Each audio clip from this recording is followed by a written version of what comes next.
अस्सलामुअलैकुम। मोहम्मद अज़हर सिद्दीक अपने programme match news के साथ हाजिर खिदमत है। 26 जनवरी 2024 और जुमे का दिन है। खुशखबरियाँ कुछ इस तरह से हैं। इमरान रियाज भी उम्रा कर पाएंगे।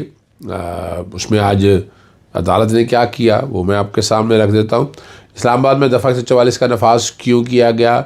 चौधरी परवेज़ लाई, ताहिर सादिक, असलम और बहुत से लोगों को कागजात नामजदगी मुस्तरद होने के ख़िलाफ़ अपीलें मंजूर कर ली हैं और इलेक्शन लड़ने की इजाज़त दी। और देखिए, बेंच चीफ जस्टिस काजी फाइज साहब ने जो आप बेंच बनाए हैं, आप जिन लोगों के पास यहाँ आई वो मेरिट पे सुन रहे हैं चीज़ों को। मैं ये नहीं कह रहा कि पहले गलत था, लेकिन ये बेंचेस ये हैं वो खुले माइंड से सुनने वाले हैं, ये इलेक्शन के प्रोसेस को समझते हैं। अभी तक तो फिलहाल जस्टिस काजी फाइज साहब की तरफ से जो बेंच बने हैं, उन्होंने जो फैसले किए हैं उसमें कंट्रोवर्शियल फैसले मौजूद हैं और उस पर तनकीद भी हो रही है और वो तनकीद होती रह रही है। वो ऐसे फैसले नहीं हैं जो नज़ीरात के तौर पर पेश किया जाए। तारीख़ में किसी दौराए पर आकर वो फैसले तब्दील होंगे। चलते हैं अपने इश्यूज़ की तरफ। सबसे पहले इस्लामाबाद में जो है वो दफ़ा 144 का नफाज कर दिया गया। उन्होंने असला की नुमाइश पर पाबंदी लगाई गई है। मखसूस इलाकों रेड जोन, जिना, कश्मीर हाईवे पर जलसा जुलूस का इनकाद नहीं किया जा सकता। शहर में वॉल चॉकिंग, पॉपलेट्स की तकसीम, कुरानी आयात के बैनर्स पर छपाई भी रोक दी गई है। शाह महमूद रशीद का जो छापा पड़ा है वो पंजाब पुलिस की जानिब से मारा गया। और जावेद हाशमी ने कह दिया इलेक्शन अब यकतरफा हो गया, वोटर सारा का सारा जो है वो पीटीआई का। उमर असलम जो पीटीआई के उम्मीदवार हैं मंजूर कर ली है, उनके अपील मंजूर कर ली है। और जस्टिस मंसूर अली शाह ने कहा है कि अदालत के इंतखाबात में हिस्सा लेना बुनियादी हक है, किसी शख्स को इंतखाबात के बुनियादी हक से महरूम नहीं किया जा सकता। ये बड़े वाज़ेह अल्फाज हैं जस्टिस सईद मंसूर अली शाह के। और NA 49 अटक से तहरीक इंसाफ के ताहिर सादिक को भी इजाज़त मिल गई है। और एक जो मामला है वो PTI PP 19 से जो तारिक आरिफ अब्बासी हैं उनके कागजात नामजदगी मुस्तरद के मामले पर इलेक्शन ट्रिब्यूनल का फैसला बरकरार रखा है कि 2 फौजदारी मुकदमे में किसी अदालत से ज़मानत नहीं कराई और दोनों मुकदमा का कागजात नामजदगी में जिक्र नहीं किया। RO ने बेटे की लंदन में जब मौजूद जजात का पूछा, उसका भी जवाब नहीं दिया। अब चलते हैं हमको चौधरी परवेज़ लाई, बड़ा अहम मामला था। और जस्टिस सईद मंसूर अली शाह, जस्टिस अथर मिल्ला और जस्टिस जमाल मंदोखेल, बहुत ज़बरदस्त बेंच था। हमने इलेक्शन एक्ट की ऐसी तशरीह करनी है जो अवाम की मर्ज़ी के नुमाइंदे मुंतखब करने से महरूम ना रहे। और अभी बड़ी ज़बरदस्त बात है, अभी तक के रिटर्निंग अफसर का मुकम्मल ऑर्डर भी नहीं मिला। और ये हकीकत है कि चीज़ें आप सामने हैं। कागजात नामजदगी को जो एतराज़ात किए गए थे, हर हल्के में इंतखाबी खर्च के लिए अलग अकाउंट नहीं खोले गए। परवेज़ लाई 5 हल्कों से इंतखाबी निज़ाम लड़े। कानून में कहाँ लिखा है कि इंतखाबी हल्कों में हल्के के लिए 5 अलग अलग अकाउंट्स खोले जाएँ? जस्टिस अतर मिल्ला के रिमार्क्स है, यानी अंदाज़ा लगाए कि ये फ्रिवलेस, यानी ये शो कर रहा है। और जो अदालत ने कहे हैं कि निगरान हुकूमतें भी साथ मिली, इसमें कोई शक नहीं है। जो रिमार्क्स दिए मैं उसको सच मानता हूँ। निगरान हुकूमतें आइन और कानून के मुताबिक काम कर रही हो तो ये मसाइल ना देख रहे होते जो आप देख रहे हैं। अगर इंतखाबी मुहिम में हद से ज़्यादा खर्चा हुआ तो इलेक्शन के इनकाद के बाद अकाउंट्स को देखा जाता है, पहले नहीं देखा जाता। और कागजात नामजदगी वसूल करने वाले दिन पुलिस ने घर का गिराव कर रखा था, ये भी हकीकत है। अब इस पर फिर जमाल मंदोखेल की बात को छोड़ें, आप कानून की बात करें। जैसे जमाल मंदोखेल, एक एतराज़ ये भी है कि मैंने पंजाब में 10 मरला प्लॉट की मलकियत छुपाई है। एतराज़ किया गया 20 नवंबर 2023 को 10 मरला का प्लॉट खरीदा। मेरे मौक्कल ने ऐसा कोई प्लॉट कभी ख़रीदा ही नहीं, इस वक्त तो जेल में थे। हमारी दूसरी दलील है कि साज़ ज़ाहिर करने की आइंदा कट ऑफ डेट 30 जून 2024 है। ये तो अगले साल की है ना, पहली तो 30 जून 2023 है, तो जून 2023 तक के असासे डिक्लेयर करने आगे पता नहीं कहाँ से ये लेकर आ गए।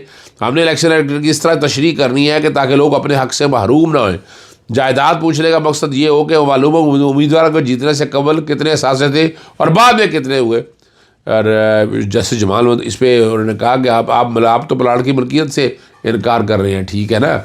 और फालिया में वो प्लाट की ऐसी तारीख डाली गई जब परवेज़ लाई जेल में थे। चौधरी परवेज़ लाई पहली बार इलेक्शन ही लड़ रहे, 2 बार वज़ीर रह चुके हुए हैं। और कमाल की बात जो है ना, ये बड़ा ज़बरदस्त है। प्लाट का एतराज़ तभी बनता रहा जब जज का फैसला मौजूद हो, प्लाट फलां शख्स का है। जैसे तुमने हैरत अंगेज़ तौर पर एक ही वक्त में परवेज़ लाई, मूनस लाई और कैसरा लाई को कि अनडिक्लेयर्ड जायदादें निकल आईं। RO ने हमें फ़ैसला भी दिया कि कहीं चैलेंज ना कर लें। इस पर बड़ी ज़बरदस्त बात, आपकी खुशकिस्मती है कि आपकी जायदादें निकल आई। आप ये जायदादें किसी फलाई इदारे, मैं तो कहता हूँ जायदादें को जो किस जायदाद पर एतराज़ है तो ख़ुद रख ले। लगता है निगरान हुकूमत चौधरी परवेज़ इलाही के कागजात नामजदगी करवाने में मुलव्वस है। रिटर्निंग अफसर का सहूलत फराम करना, ना कि इंतखाबात में रुकावट डालना। बदकिस्मती है कि एक सियासी जमात के साथ ये सारा कुछ हो रहा है।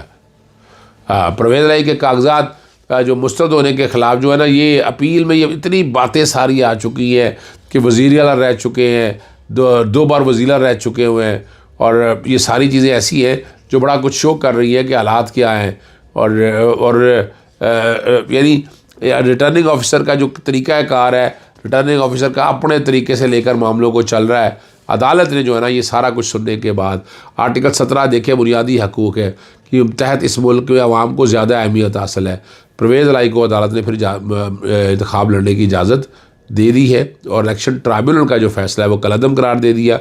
फुल बेंच का फ़ैसला भी अदालत ने कलअदम करार दे दिया है। PP 32 गुजरात से इंतखाबात की इजाज़त है। इंतखाबी निशान और बैलेट पेपर के मामला के लिए दोबारा सुप्रीम कोर्ट ना आना पड़े, और निशान और बैलेट पेपर शामिल करने का हुक्म दिया। ऐसा तसव्वुर नहीं मिलना चाहिए कि सब एक सियासी जमात के पीछे पड़े हुए हैं। जनाब आला ऐसा ही है, जस्टिस आतर मिल्ला साहब, बिल्कुल ऐसा ही है। और जो हालात हो रहे हैं वो आपके सामने हमने रख दिए हैं। हाँ, ये एक बात जो मैं अब आपके सामने अगली जो मैंने पता बता दी है, फ़ौजी अदालतों के बारे में जो है ना जो अपीलें हैं वो समाअत के लिए मुकर्रर हो गई है, जैसे सरदार तारक मसूद सरबराही में, और गैर कानूनी करार दिया। फिर अपीलों पर फैसलों अदालतों की तौसीक़ करते हुए काम जारी रकम करना, लेकिन फ़ाइनल ऑर्डर का पास करने का कहा था। और इस पे अब कल पता चलेगा, आइंदा हफ्ते जब ये समाअत सामने आनी है तब पता चलेगा कि हुआ क्या है और अदालत ने इस बारे में क्या कहा है। ठीक है जी। हाँ, मैं एक बात बताना भूलूँगा, जो मैंने इमरान रियाज़ के बारे में मीडिया से जो गुफ्तगू की थी वो ज़रा आप देख लीजिएगा, आपको अंदाज़ा हो जाएगा। इमरान रियाज़ का नाम PNI लिस्ट में रखा है। आज बतौर एतराज़ केस लगाया था। ये भी एक मजाक हो गया हमारे निज़ाम के अंदर। अदालत ने पूछा भी कि आपको लिस्ट लेके आए। भाई हम कहाँ से लिस्ट लेके आए? नाम रखा हुआ है कब्रों के अंदर, बंद दरवाजों में, रात के अंधेरों में, हमें तो कोई पता नहीं है। और बाकायदा मैं सबूत दिखाया कि हमने लिखा है, वज़ारत दाखिला को लिखा है, डायरेक्टर जनरल पासपोर्ट को लिखा है, FIA को लिखा है। वो तो सिर्फ रात के अंधेरे में बताते हैं, वो भी बैठकर सिर्फ अंदर बता रहे हैं कि PNI लिस्ट में, और उनको लिखा इस वजह से नहीं है। जज साहब ने एतराज़ दूर कर दिया है। बाकायदा इमरान रियाज़ से जो गुफ्तगू हुई है, मैं चाहूँगा कि इमरान रियाज़ खुद बताए, और आज कोशिश करेंगे कि आज ही ये केस जो है वो लग जाए, ताकि इमरान रियाज़ ने उम्रे के लिए जाना है, वो उम्रे की तरफ सफ़र कर सके। जी इमरान, एक और, अब इसके बाद एक और इमरान बात कर ले, पूछ लें। आप लोगों ने कुछ पूछना है बात तो कर ले। आप लोग मेरा तो केस लगा हुआ है अदालत में। मैं पहले भी अदालत से इंसाफ मुझे मिला है, उम्मीद है कि दोबारा मिल जाएगा इंशाल्लाह। और एक एतराज़ आ गया था कि ये पता कैसे चलेगा, तो वो कोई कोशिश तो की है, लिखा है इदारों को, लेकिन कोई रिप्लाई करता नहीं है। लेकिन ये इन्फॉर्मेशन दी गई है कि आपका नाम जो है वो एक लिस्ट के अंदर है, आप उम्रे पे नहीं जा सकते। वो मेरी फैमिली है, वो ज़िद कर रही है, वो कह रहे हैं ये इकट्ठे जाएंगे, अम्मी अब्बू हैं, बच्चे हैं, बेगम है, बाकी सारे हैं घर वाले। तो मैंने उनको साफ कहा था, मैंने कहा था ये मुश्किल है, मैं नहीं जा पाऊँगा, मुझे यहीं पे रहने दें आप। फिर मैंने नीयत तो की हुई है उम्रे की, लेकिन बाद में कर लूँगा। तो वो कह रहे नहीं, एक ट्राई करनी चाहिए। तो अदर सिद्दीक साहब को लगता है और आपको भी लगता है, जो हमीद को लगता है इंशाल्लाह कि अदालत का दरवाज़ा खटखटाना घर चाहिए, पहुंचा के रहेंगे। अदालत का दरवाज़ा खटखटाना चाहिए। तो वो हमने खटखटाया, देखें इंसाफ मिलता है, कब तक मिलता है। अब चलते हैं आगे। डिप्टी स्पीकर कासिम सूरी की तरफ से अदम एतमाद की तहरीक मुस्तरद करने पर इमरान खान और आरिफ इकबाल कौमी असम्बली तहलील करने के फैसले को नज़रसानी की दरखास्तें मुकर्रर होगी। जस्टिस सईद मंसूर अली की सरबराही में 5 रुकनी बेंच समाअत करेगा।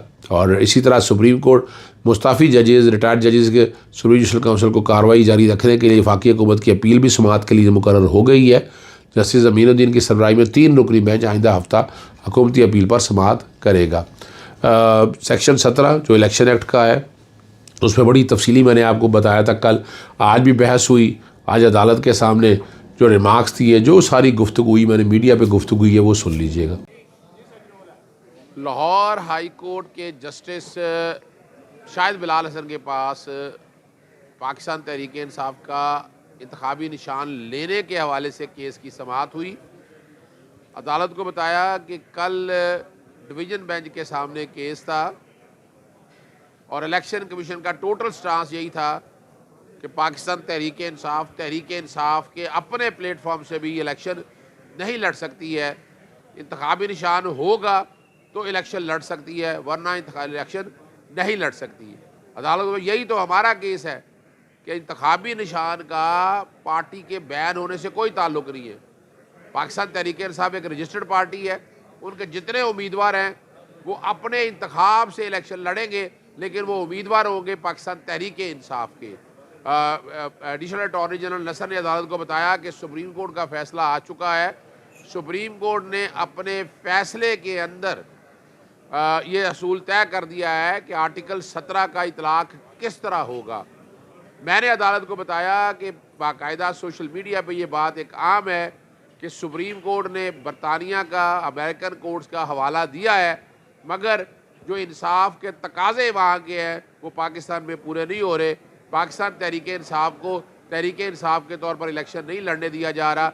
अदालत ने ये बताया कि एक और केस अदालत के सामने इल्तवा है, अदालत चाहती है कि उस केस को भी देख लिया जाए। सवाल बड़ा वाज़ेह है कि इलेक्शन एक्ट में जो जितनी तरामीम की गई है वो आइन के ख़िलाफ़ है। अदालत से यही गुजारिश की गई है कि इस तमाम चीज़ों को देख कर ये फैसला करे, और इलेक्शन जो है 8 फरवरी बहुत करीब आ चुकी है, इसका फैसला फौरी तौर पर करना है ताकि पाकिस्तान तहरीक इंसाफ जो है बतौर पार्टी लीडर, उसके कैंडिडेट जो है वो पार्टी के कैंडिडेट के तौर पर इलेक्शन लड़ सके। केस की समाअत आइंदा पीर को होगी।